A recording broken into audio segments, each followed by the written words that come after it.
Okay. Hello, and welcome once again to Father Justin Apologetics.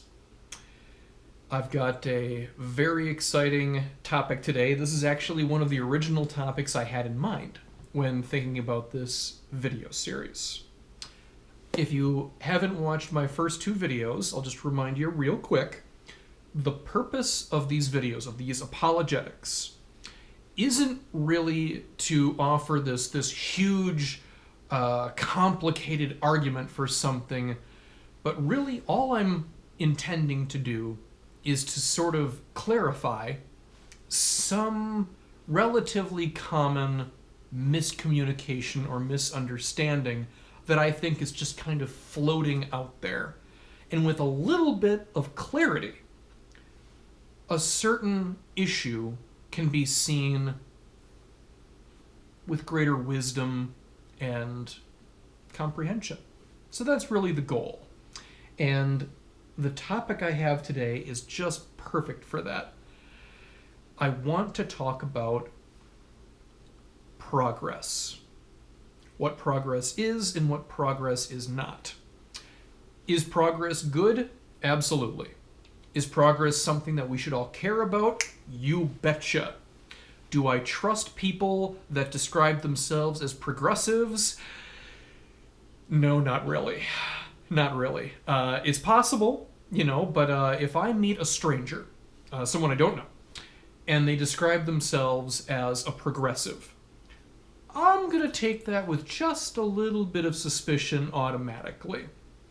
And the reason for that is that progress or progression, that's a word with a relatively specific meaning. It is a precise word when you get down to it, but it's one of those words that we use more generally than we ought to. People can use the word progress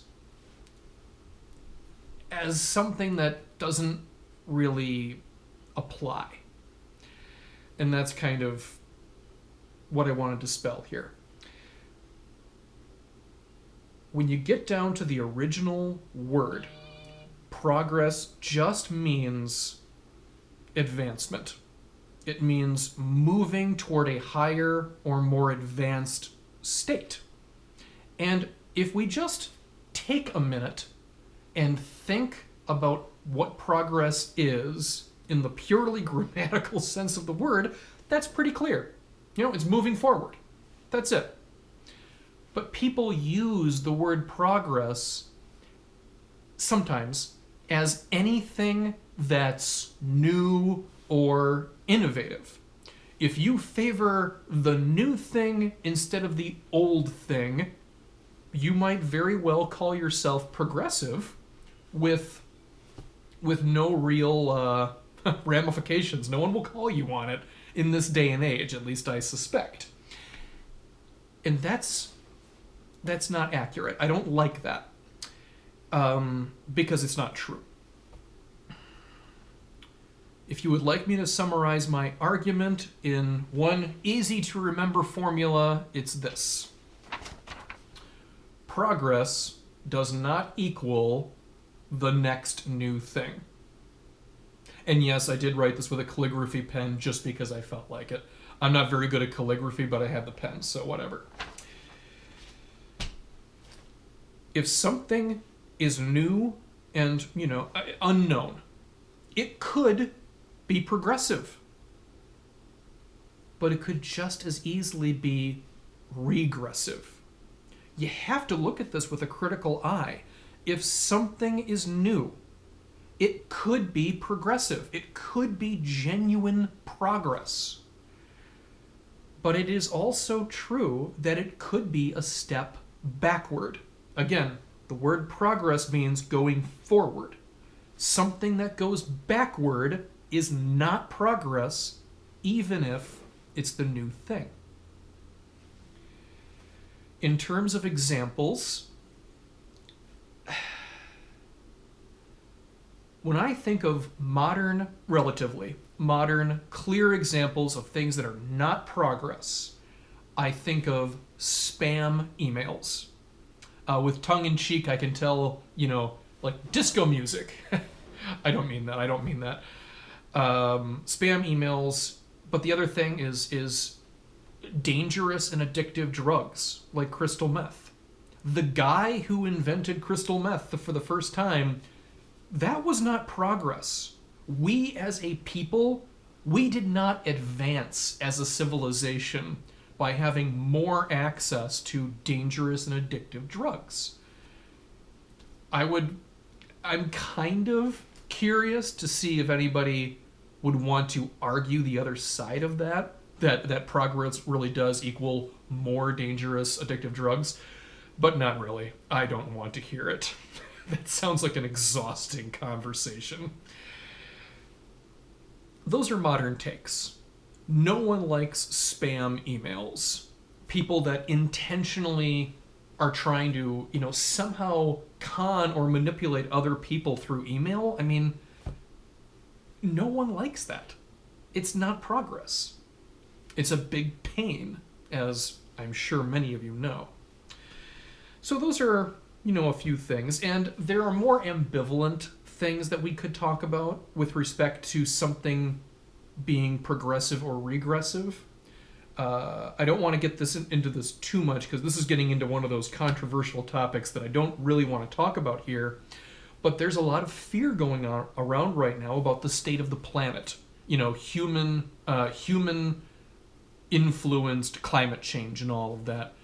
So if you want to talk about progress, we can look at our technology and how the things we have done recently have been increasing greenhouse gases and all of that and contributing to warmer climate, if that is in fact what's happening. So if an invention like, whatever, the car, keep it simple, they make our lives easier, but they're also damaging the planet. Can you reconcile that and still call it progress or not? It's somewhere in the middle, in all likelihood. Again, I don't want to talk about that too much. That is a very complicated topic. How much is progress before it becomes destructive? I don't have the answer to that one. All I can say is it's probably worth a little bit of consideration.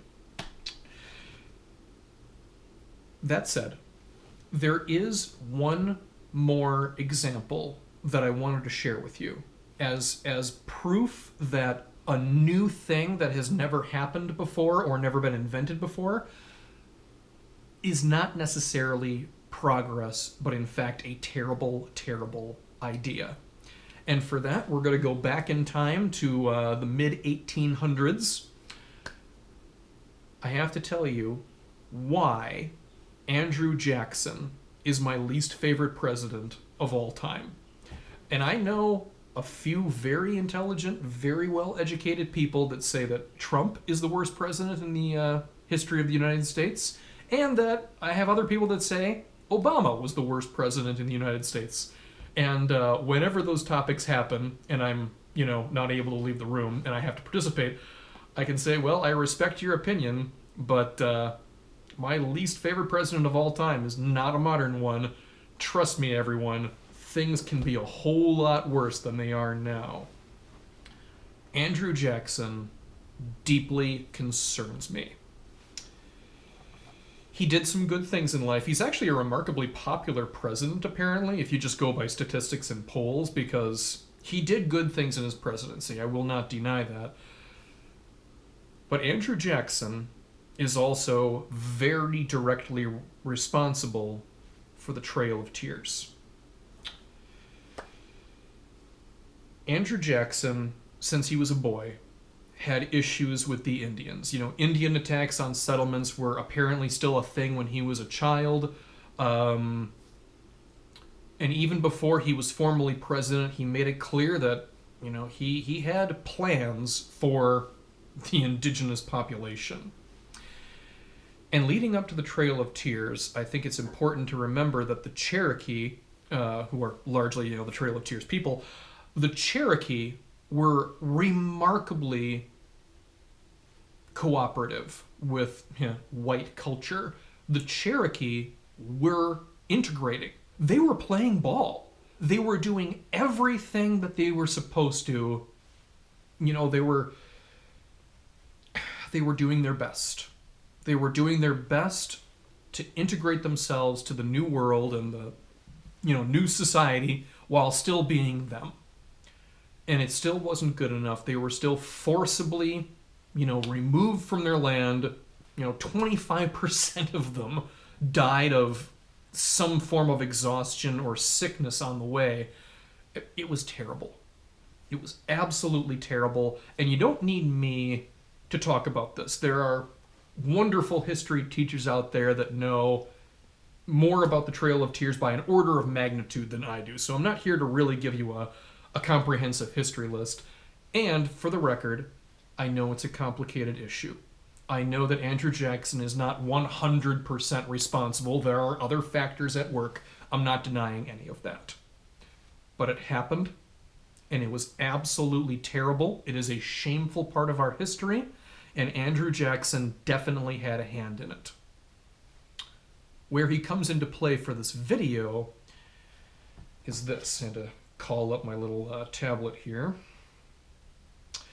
Andrew Jackson made it clear that Indians could not live as independent peoples within the United States.